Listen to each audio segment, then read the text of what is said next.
ডাক, টেলিযোগাযোগ ও তথ্য প্রযুক্তি প্রতিমন্ত্রী জুনাইদ আহমেদ পলক জানিয়েছেন, সাম্প্রতিক সময়ে মোবাইল ইন্টারনেট সংযোগ বিচ্ছিন্ন থাকায় সংযোগ চালুর পর মোবাইল ইন্টারনেট গ্রাহকরা ৩ দিনের জন্য ৫ জিবি বোনাস পাবেন।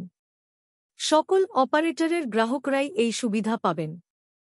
রোববার ২৮ জুলাই বিভিন্ন mobile operator association of mobile telephone operator Bangladesh এবং মোবাইল ফিনান্সিয়াল সার্ভিসের সঙ্গে বৈঠক শেষে একথা জানান তিনি।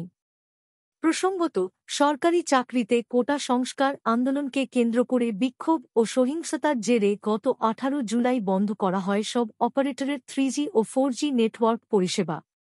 ফলে গত ১০ দিনের বেশি সময় ধরে সারাদেশেই ৫টি অপারেটর কোম্পানির গ্রাহকরা মোবাইল ডাটা ব্যবহার করে কোনো কাজ করতে পারছেন না।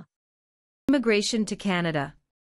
We provide the best quality service and solution for Canada immigration. Please visit our website and contact for details.